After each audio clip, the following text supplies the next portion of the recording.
آفتاب کی اگلی بات سے سب کے پیروں تلے سے زمین نکل گئی۔ ملکہ نے ماں کا ہاتھ مزید مضبوطی سے تھاما اور روتے ہوئے نفی میں سر ہلایا۔ اس کے چہرے پر ایک ڈر تھا۔ وہاں موجود سبھی لوگوں کو ایک نئی بات مل گئی تھی۔ دلہے سمیت بارات کو خان حویلی کے گارڈن سے مردان خانے کی طرف لے جایا گیا۔ بابا، مونس پیچو تاب کھاتا آگے بڑھا تھا۔ مونس، کنٹرول یور سیلف۔ آفتاب نے اسے ٹھنڈا کرنا چاہا اور خود بھی مردان خانے کی طرف بڑھ گیا۔ پیچھے بیٹی کو پلٹ کے ایک نظر نہ دیکھ سکا۔ کس طرح دیکھتا؟ ان دو نظروں کا سامنا کس طرح کرتا؟ وہ چاہ کے بھی نہیں کر سکا تھا۔ ملکہ کو لیے کمل اوپر کی جانب بڑھی۔ مونس بالوں میں ہاتھ پھیرتا وہاں سے باہر جانے لگا کہ ایک دم سے راستے میں ہانی حائل ہوئی۔ جیسا کہ سب جانتے ہیں کہ نکاح کی رسم 14 سال پہلے ادا کر دی گئی تھی، لیکن پھر بھی اب جب کہ بچی بالغ و عاقل اور شعور رکھتی ہے تو یہاں نکاح دوبارہ کیا جائے گا، گلزار خان نے دھیرج سے کہا۔ وہ سب ذیشان ارسل کی زبان بول رہے تھے۔ مجھے کوئی اعتراض نہیں، آفتاب نے بھی حامی بھر لی اور نکاح ایک بار پھر سے پڑھوایا جانے لگا۔ مولوی صاحب کی آواز بلند ہوئی تو آفتاب کا دل جیسے کسی نے مٹھی میں داب لیا ہو۔ مما، مما نہیں، پلیز بابا کو منع کریں، مجھے ایسے مت کسی کے ساتھ رخصت کریں۔ ملکہ بے انتہا روئے جا رہی تھی۔ کمل کی آنکھوں میں بھی آنسو آئے تھے، لیکن اسے اس وقت خود کو سنبھالنا تھا، اپنی بیٹی کو بہادر بنا کے بھیجنا تھا۔ ادھر دیکھو میری طرف ملکہ۔ دونوں ہاتھوں سے بیٹی کا چہرہ تھاما۔ ملکہ آفتاب شیر خان ہر طرح کے حالات کا مقابلہ کر سکتی ہے، کسی سے بھی نہیں ڈرتی وہ، سمجھی آپ میری بیٹی ہیں، کمل آفتاب کی بیٹی۔ جب آپ کی مما نے کبھی ہار نہیں مانی، کیسے بھی حالات آئے ہوں، آپ کی مما ثابت قدم رہی ہمیشہ، تو آپ کیسے ہار مان سکتی ہیں؟ کمل نے اسے تھوڑا پیار اور سختی سے سمجھاتے اس کے معصوم چہرے کی طرف دیکھا۔ ان کا دل کیا کہ اپنی بیٹی کو کہیں چھپا دیں، اس فضول اور فرسودہ رسم کی بھیٹ نہ چڑھنے دیں۔ ملکہ ماں کے گلے لگی بری طرح رو دی۔ مما، مجھے آپ کے پاس رہنا ہے، آپ کے ساتھ، بابا اور بھائی کے ساتھ، پلیز مجھے خود سے دور نہ کریں۔ ملکہ کی وہی ایک بات۔ اسی وقت تبسم بیگم بھی اندر داخل ہوئیں۔ ملکہ یہاں آؤ میری بچی۔ انہوں نے بہت ہی شفقت سے اسے پکارا کہ وہ بھاگتے ہوئے ان کے سینے سے جا لگی۔ دادو، پلیز سمجھائیں نہ انہیں، مجھے مت اس طرح بھیجیں کسی کے ساتھ، ملکہ نے اب کی بار ٹوٹے لہجے میں کہا تھا۔ کمل، میری بچی کے ساتھ میں یہ ظلم نہیں ہونے دوں گی۔ آفتاب کا یہ اکیلے کا فیصلہ ہے، وہ کسی اور کے کیے کی سزا میری بچی کو نہیں دے سکتا ہے۔ تبسم بیگم نے روتی ہوئی ملکہ کو سینے میں بھیجتے ہوئے کہا۔ آپ کیسے مقابلہ کریں گی ان سب کا؟ کمل نے آنسو پہنچتے پریشانی سے پوچھا۔ مقابلہ کس نے کرنا ہے؟ ہم یہاں ہوں گے تو مقابلہ کریں گے نا؟ تبسم بیگم ملکہ کو دیکھ کے پیار سے مسکرائیں۔ میں آپ کی بات نہیں سمجھی ماما، آپ کیا؟ کمل کا دل زوروں سے دھڑکا۔ وہی جو 14 سال پہلے ہم نے کیا، شہیر خان زادہ کے ساتھ، دھیرے سے کمل کے کان میں کہا۔ کمل نے حیرت سے بڑی بڑی آنکھیں پھیلا کے تبسم بیگم کو دیکھا۔ یہ آپ کیا کہہ رہی ہیں؟ ایسا کیسے ممکن ہے؟ آفتاب خان، کمل کا دل سوکھے پتے کی مانند لرزا۔ ان کی ماں ہیں ہم، اور ان سے بہتر فیصلہ لے سکتے ہیں اور انہیں ٹکر بھی دے سکتے ہیں۔ تبسم بیگم کے لہجے میں چٹانوں سی مضبوطی تھی۔ دروازے پہ نوک ہوئی تو زرگل ملازموں کے ساتھ نکاح کا جوڑا اور بہت کچھ لیے اندر داخل ہوئیں۔ السلام علیکم، کیسی ہیں آپ خان بیگم؟ زرگل نے تبسم بیگم کو دیکھتے ادب سے پوچھا۔ آج کتنے عرصے بعد دونوں سوتنے ایک دوسرے کے سامنے تھی۔ زرگل اپنے نواسے کی بارات تبسم بیگم کے پوتے کے لیے لائی تھی۔ کیسے رشتے میں بننے جا رہی تھی دونوں ایک بار پھر سے؟ وعلیکم السلام، ہم ٹھیک ہیں، سرد آواز میں جواب آیا۔ یہ شادی کا جوڑا اور ٹھیک ہے، آپ باہر بیٹھے، ہم ملکہ کو تیار کر کے لاتے ہیں۔ تبسم بیگم نے زرگل کی بات کاٹی تو وہ انہیں دیکھتی ملکہ کی آنکھوں میں بہتے آنسو پہ ایک نظر ڈالتی افسردگی سے وہاں سے باہر نکل آئیں۔ اب کیا کریں؟ کمل نے ساس کی طرف دیکھا۔ پہلے ملکہ کا ڈریس چینج کرواؤ، میں ملکہ کو یہاں سے لے کر جاؤں گی اپنے ساتھ، تبسم بیگم نے پختہ لہجے میں کہا۔ ملکہ کی آنکھیں بھی حیرت سے پھٹی رہ گئی۔ اور خان؟ کمل کو آفتاب کا ڈر لگا۔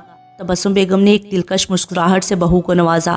آپ کے شوہر ہیں، اتنا سا تو ہینڈل کرنا آپ بھی جانتی ہوں گی۔ ان کی بات کا مطلب سمجھتی کمل کے چہرے پہ بھی مسکان آئی تھی۔ اب وہ بھی تبسم بیگم کی ہم خیال تھی۔ تاریخ میں پہلی بار ایسا ہو رہا تھا کہ دلہن والے بارات گھر میں پہنچ جانے کے بعد اسے بھگانے کے لیے تیار بیٹھے تھے۔ مونس، مونس جو غصہ سے باہر کی جانب بڑھ رہا تھا، ہانی راہ میں حائل ہوئی تو وہ رک گیا، جبکہ چہرے پہ کھنچاؤ تھا۔ ہانی نے اس کا ہاتھ تھاما۔ آپ ٹھیک ہے نا؟ ہانی کو اس کے چہرے کی پریشانی بہت بری لگی تھی۔ مونس نے اسے دیکھا اور پھر اپنے ہاتھ کو، اور جھٹکے سے اپنا ہاتھ چھڑایا۔ تمہیں شرم نہیں آتی اس طرح کسی نامحرم کا ہاتھ تھامتے؟ وہ اس کے قریب ہو کے غصے سے بولا تھا۔ ہانی کا تو دل ہی لرز اٹھا۔ وہ معصوم تھی اور اپنی معصومیت میں وہ مونس کے قریب ہوئی تھی۔ ان چیزوں کو وہ اگر سمجھتی ہوتی تو کبھی ایسا نہ کرتی۔ ہانی کو وہ پھر سے غلط کہہ رہا تھا، غلط لڑکی سمجھ رہا تھا۔ اس کی آنکھوں کے گوشے نم ہوئے۔ I'm sorry، اتنا کہہ کے وہ وہاں رکی نہیں۔ انہی قدموں سے وہ وہاں سے پلٹی تھی اور باہر کی طرف نکلتی چلی گئی۔ مونس نے اپنے بالوں میں ہاتھ پھیرتے اپنے اندر کے اضطراب کو کم کرنا چاہا۔ وہ فضول میں ہانی پہ غصہ کر گیا تھا۔ ہانی باہر روڈ پہ آتی اب باقاعدہ رونے لگی تھی۔ میں کتنی بڑی پاگل ہوں جو ایک غیر شخص کے بلانے پہ اتنی دور چلی آئی، اور وہ مجھے کیسی لڑکی سمجھتا ہے؟ وہ ہچکیوں سے رو رہی تھی اور وہیں ایک طرف فٹ پاتھ پہ بیٹھ گئی۔ وہ کافی دور نکل آئی تھی۔ اپنی گاڑی اور ڈرائیور کو بھی وہ وہیں چھوڑ آئی تھی۔ اکیلے ہی وہ ادھر سے نکلی تھی اور اب آنسو بہا رہی تھی۔ اسے فیصلہ کرنا تھا آج ہی، اپنی مما کو جواب دینا تھا۔ مونس اس کے دل میں کھلتی ایک چھوٹی سی کومپل تھا جس کا احساس اسے وقت رہتے ہو گیا تھا، اور وہ اس کا اظہار کرنا چاہتی تھی۔ اسے شادی کے لیے پرپوز کرنے والی تھی۔ ہاں، وہ اسے خود شادی کا کہنے والی تھی۔ کیا فرق پڑتا تھا کہ لڑکے کی طرف سے رشتہ آئے؟ پہل لڑکی کی طرف سے بھی تو ہو سکتی تھی نا، لیکن شاید اس کا خود کا بولنا ہی اس کے حق میں غلط ثابت ہونے والا تھا۔ وہ اسے غلط لڑکی سمجھ بیٹھا تھا۔ سختی سے گالوں پہ آئے آنسو صاف کیے اور وہیں بیٹھی آتی جاتی ٹریفک کو خالی نظروں سے دیکھتی رہی۔ معاویہ کو اس کے بابا کا فون آیا تھا۔ انہیں یہاں آئے ابھی 2 دن ہوئے تھے کہ اب وہ واپس جانے کا سوچ رہا تھا۔ اس کا جی نہیں چاہ رہا تھا، لیکن انہیں واپس جانا تھا۔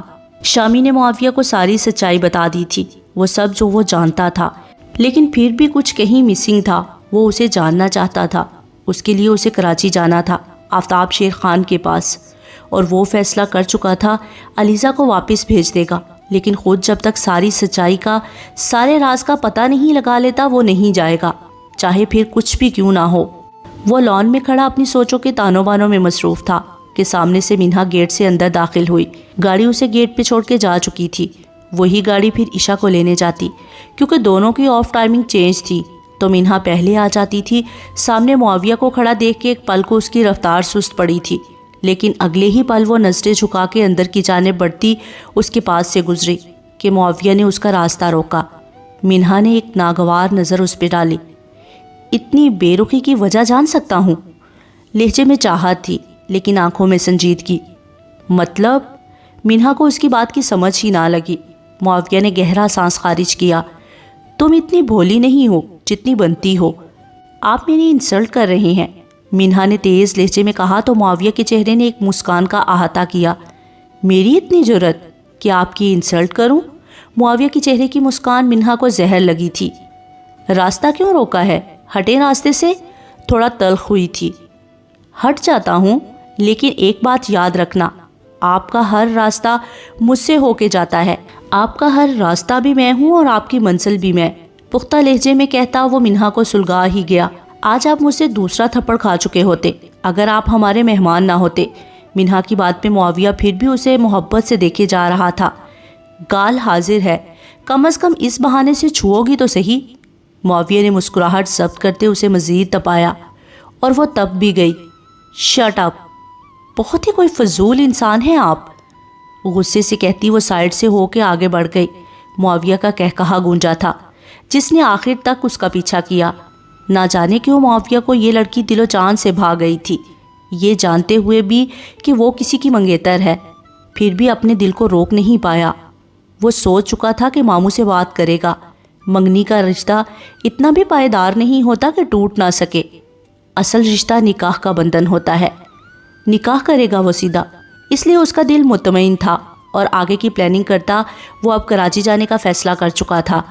منہا اندر روم میں آئی تو اس کا دل ابھی تک دھڑک رہا تھا۔ اپنے دل کے مقام پہ ہاتھ رکھا اور زور سے آنکھیں موند لی۔ آنکھوں میں معاویہ کا چہرہ ہی لہرایا تھا۔ اس نے اپنا دل ٹٹولا، کہیں بھی وہاج نظر نہ آیا۔ ایسا کیسے ہو سکتا ہے؟ اس کی آنکھوں سے آنسو بہہ نکلے۔ میں ایسا کیسے کر سکتی ہوں؟ یہ سب غلط ہے، مجھے خود کو روکنا ہوگا۔ بابا نے کتنے من سے میرا رشتہ فضا پھپھو کے گھر دیا ہے اور میں ان کا سر نہیں جھکا سکتی۔ وہ اپنا چہرہ ہاتھوں میں چھپائے رو دی۔ کیوں آئے ہیں آپ یہاں؟ چلے جائیں پلیز معاویہ، چلے جائیں۔ وہ خیالوں ہی خیالوں میں اس سے مخاطب تھی، لیکن یہ نہیں جانتی تھی کہ محبت بہت منظور ہوتی ہے، اور محبت نے بھی اسے دھیرے دھیرے اپنی باہوں میں جکڑ لیا تھا۔ کیا آپ کو یہ نکاح قبول ہے؟ نکاح کی رسم دوبارہ ہو رہی تھی۔ ملکہ نے دل پہ پتھر رکھے قبول ہے کہہ دیا، اس کے علاوہ اور کوئی راستہ بھی تو نہ تھا۔ تبسم بیگم نے اسے اپنے ساتھ کا پورا یقین دلایا تھا، لیکن یہ سب کرنے کو بھی انہوں نے ہی کہا تھا۔ نکاح خواں اور سرپرست کمرے سے جا چکے تھے۔ اب باہر مبارک کا شور اٹھا تھا تو دوسری طرف گھونگھٹ ہٹا کے گھر کے سادہ کپڑوں میں بیٹھی ملکہ اپنی دادی کے ہمراہ ماں کی مدد سے گھر کے بیرونی گیٹ سے چھپ کے نکلی تھی۔ کمل نے سارا انتظام کر رکھا تھا اور ان کو نکالنے کا بندوبست بھی کر دیا تھا کہ کسی کو کانوں کان خبر نہ لگنے دی۔ آخر کو وہ کمل تھی، کوئی عام ہستی تو نہ تھی۔ میری بچی، جا تجھے رب کی پناہ میں دیا۔ کمل نے اس کا ماتھا چوما اور آنکھوں میں آنسو لیے اسے تبسم بیگم کے ساتھ روانہ کیا۔ وہ جانتی تھی کہ وہ اسے کہاں لے کے جا رہی ہیں، لیکن اب اس کا وقت تھا آفتاب کے غضب کا سامنا کرنے کا۔ آنسو پونچھے اندر کی جانب دیکھا، چہرے پہ مسکان سجائی۔ ہاں، وہ تیار تھی ہر طرح کی سزا سہنے کے لیے۔ اپنے شوہر کا سر آج اس نے نیچا کیا تھا سب کے سامنے، تو سزا تو بنتی تھی نا، اور وہ تیار تھی۔ لیکن ماں کی ممتا کو ہارتا نہیں دیکھ سکی وہ۔ اس کا دل مطمئن تھا۔ وہ اندر روم کی جانب بڑھی، کافی دیر یوں ہی اکیلے بیٹھی رہی، پھر وقت دیکھ کر باہر نکلی کہ اسی لمحے آفتاب شیر خان اس کے قریب آیا۔ خانم، ملکہ کو لے آئیں، آفتاب نے کمل کو اپنے پاس بلاتے کہا۔ کمل نے ایک نظر آفتاب پہ ڈالی جو ضبط کے کڑے مراحل سے گزر رہا تھا۔ انتظار کریں، کمل نے سنجیدگی سے کہتے قدم آگے بڑھا دیے۔ کیا مطلب؟ وہ تیار نہیں؟ آفتاب نے اسے روکا۔ آپ کو پتا ہونا چاہیے ایک دلہن کو تیار ہوتے کتنا وقت لگتا ہے، تھوڑا انتظار کریں۔ کمل نے جس انداز میں کہا تھا آفتاب کو اس کے انداز سے سخت کھٹکا لگا۔ وہ بنا ایک پل کی دیر کیے اندر کمرے میں گیا تھا، پر کمرہ چھان مارا، لیکن وہاں ملکہ کا نام و نشان تک نہ تھا۔ آفتاب نے حیرت سے اسے دیکھا۔ آفتاب کی آنکھوں میں بے یقینی تھی۔ ملکہ کہاں ہے کمل؟ آج کتنے عرصے بعد اس نے اسے خانم کی بجائے کمل کہہ کر پکارا تھا۔ کمل بھی دل بڑا کیے خاموش کھڑی رہی۔ آفتاب اس کی خاموشی کا مطلب سمجھ گیا تھا، لیکن اس کے لیے اس سب پہ یقین کرنا بہت مشکل ہو رہا تھا کہ اس کی کمل بھری محفل میں اس کا سر جھکا دے گی۔ وہ غصہ سے اس کی جانب بڑھا کہ کمل نے ڈر کے مارے آنکھیں بند کر لی۔ وہ چاہ کے بھی اسے کچھ نہ کہہ سکا، وہ آج بھی اسے کچھ نہ کہہ سکا۔ تم جانتی ہو کمل، مجھے تم پہ بھروسہ کرنا ہی نہیں چاہیے تھا، تم میرے بھروسے کے لائق ہی نہیں۔ برسوں پہلے بھی تم نے میرا مان توڑا، میرا بھروسہ توڑا، اور آج بھی۔ آفتاب کے دل چیر دینے والے الفاظ پہ کمل کے دل کی دھڑکن ساکت ہوئی تھی۔ خان، کمل کے صرف لب ہلے تھے جبکہ آواز نے ساتھ چھوڑ دیا تھا۔ آفتاب نے رخ بدل لیا۔ آج بھری محفل میں سب کے سامنے سر جھکے گا اور وجہ صرف تم ہوگی، اتنا کہتے وہ جا چکا تھا، جبکہ کمل کی آنکھ سے 2 آنسو بہہ نکلے تھے۔ وہ آفتاب کی تکلیف سمجھتی تھی، لیکن کیا کرتی؟ وہ اپنی معصوم بچی کو خون بہا میں کیسے دے دیتی؟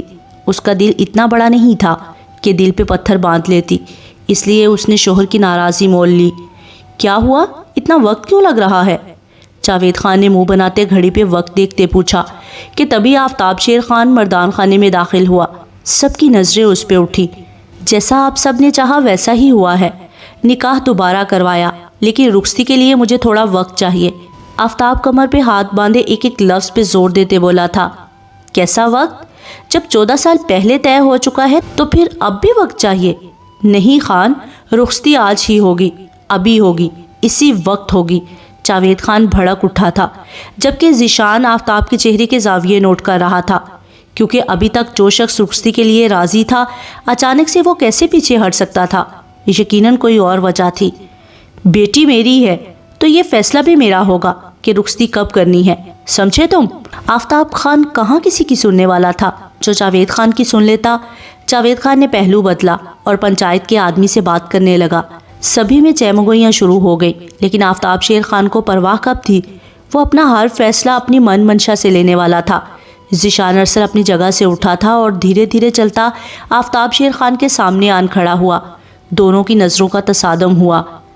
بھاگ گئی ہے یا بھگا دی ہے؟ ذیشان ارسل کے الفاظ نے آفتاب کو زمین پہ لا پٹخا۔ وہ کیسے جان گیا تھا؟ کیا ہوا؟ جھٹکا لگا؟ ذیشان کے چہرے پہ تمسخر تھا۔ آفتاب شیر خان اپنی بیٹی کے بھاگنے کی خبر محفل میں نہ دے سکا۔ ڈر گیا تھا اپنی عزت کی نیلامی سے۔ اپنی زبان کو لگام دو ذیشان ارسل خان زادہ۔ آفتاب نے بہت مشکل سے اپنا غصہ کنٹرول کیا تھا، ورنہ جس طرح ذیشان بات کر رہا تھا اس کا بس نہیں چل رہا تھا کہ وہ اس کی زبان کھینچ لیتا۔ کیوں؟ حقیقت بتائیں سب کو، آپ کی بیٹی نے کیا کیا؟ ذیشان کا لہجہ بھی تیز ہوا تھا۔ کیا یہ سچ ہے خان؟ پنچایت کے آدمی نے پوچھا۔ وہ ابھی اس سب کو نہیں سمجھتی اور نہ میں نے اسے بتایا، اس لیے مجھے تھوڑی مہلت دی جائے تاکہ میں سب ٹھیک کر سکوں۔ آفتاب نے اب کی بار دھیمے لہجے میں کہا۔ پہلے کہا ہوتا یہ تو میں یقین بھی کر لیتا، لیکن اب جب کہ رخصتی کی حامی بھر لی، اپنی بات سے پیچھے کیسے ہٹ سکتے ہیں آپ؟ ذیشان اب بھی نہیں مان رہا تھا۔ کتنی مہلت چاہیے آپ کو؟ ظہیر صاحب نے پوچھا۔ 1 ہفتے کی۔ آفتاب جیسے سب سوچ کے وہاں سے آیا تھا۔ ویسے اصولاً تو بارات کو خالی ہاتھ واپس نہیں جانا چاہیے، لیکن اب جب کہ آپ نے کہا ہے کہ بنا اطلاع کے یہاں آئے ہیں تو اس صورت میں اتنی گنجائش نکلتی ہے کہ آپ کو 1 ہفتے کی مہلت دی جائے۔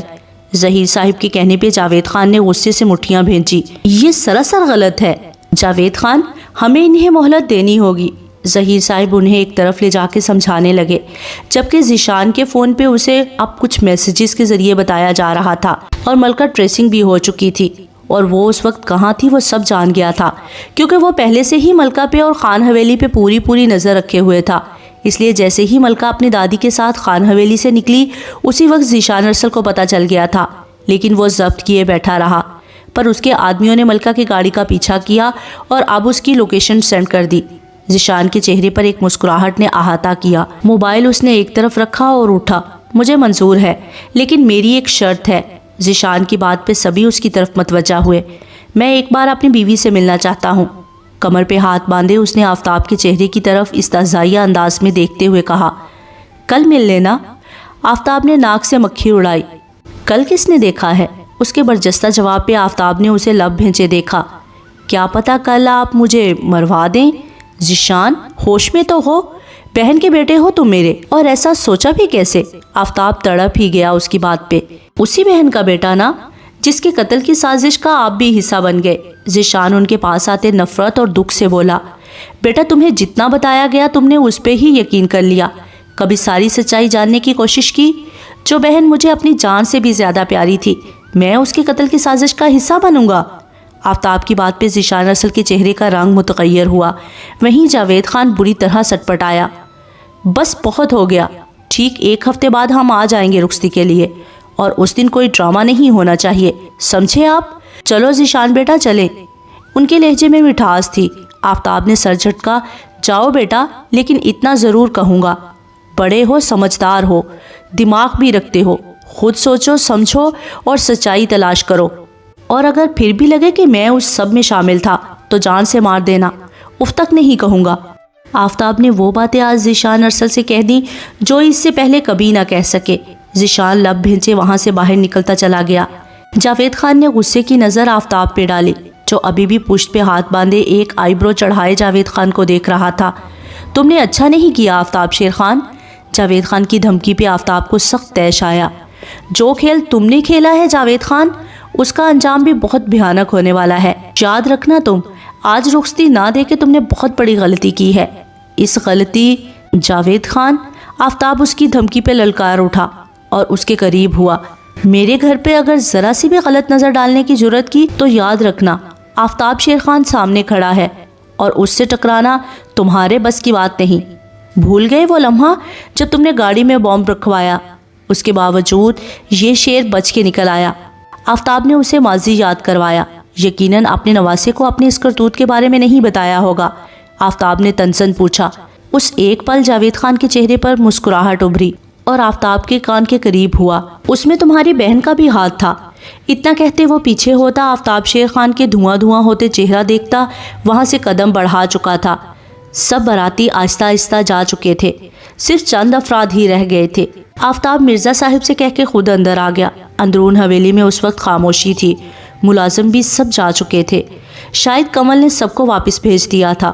آفتاب شیر خان نے مونس کا نمبر ملایا جو بند آ رہا تھا۔ انہیں اس کی فکر ہوئی، حد درجے جذباتی اور غصہ والا ثابت ہوا تھا۔ گارڈ کو کال کر کے مونس کا پتہ لگانے کا کہا۔ وہ جہاں بھی جاتا گارڈ ساتھ لے کے نہیں جاتا تھا۔ تھکے ہارے قدموں سے وہ اوپر کی جانب بڑھا۔ اپنے روم کی بجائے اس نے اسٹڈی روم کی طرف قدم بڑھائے کہ کمل راستے میں آ گئی۔ اس کی آنکھوں کی سرخی اس کے رونے کا راز کھول رہی تھی۔ آفتاب نے ایک نظر اسے دیکھا اور سائڈ سے ہو کے نکلنا چاہا کہ کمل پھر سے سامنے آ گئی۔ آفتاب نے قدم روکے لیکن اب کی بار اسے نہیں دیکھا، اور یہی بات کمل کو چبھی تھی۔ خان، کمل نے اسے پکارا تو آفتاب نے ہاتھ کے اشارے سے اسے چپ رہنے کا کہا اور قدم آگے بڑھائے۔ وہ بہت سخت دکھی تھا۔ آج اس پہ ایک اور سچائی کھلی تھی، اسے مارنے میں اس کی بہن بھی شامل تھی۔ وہ ٹوٹ سا گیا۔ اس کا جھکا سر دیکھ کر کمل اس کے سینے سے جا لگی اور سختی سے اسے بھینچ لیا۔ آفتاب نے آج اس کے گرد باہوں کا حصار نہیں بنایا۔ کمل رو دی اور بری طرح روئی کہ آج آفتاب کو اس پہ توجہ دینی پڑی۔ اس بم بلاسٹ میں وہ بھی تو تھی اس کے ساتھ، اور اس نے بھی تو وہ مشکل وقت دیکھا تھا۔ آفتاب نے اسے سینے سے الگ کرتے اسے اپنے سامنے کیا۔ اس کے آنسو پہنچے۔ جب جانتی ہو کہ تمہاری آنکھ کے آنسو مجھے درد دیتے ہیں تو پھر کیوں بہاتی ہو انہیں؟ آفتاب نے اس کے آنسو انگلیوں کی پوروں پہ اٹھائے۔ آپ مجھ سے خفا، وہ ہچکیوں سے بول رہی تھی۔ نہ تو کیا راضی ہوں؟ جو تم نے کیا اس پہ داد دینی چاہیے تمہیں، آفتاب نے نروٹھے پن سے کہا۔ بالکل دینی چاہیے، میں نے اپنی بیٹی کو بچایا اس رسم سے۔ آپ جانتے ہیں نا، ذیشان سے مجھے کوئی مسئلہ نہیں، لیکن اگر یہ نارمل رخصتی ہوتی تو میں کبھی بھی اسے نہ روکتی، لیکن یہ سب سازش ہے۔ وہ میری بچی کو مار، کسی میں اتنی جرت نہیں کہ آفتاب شیر خان کی بیٹی کا بال بھی بیکا کر سکے۔ آفتاب لو بھینچے بولا تھا۔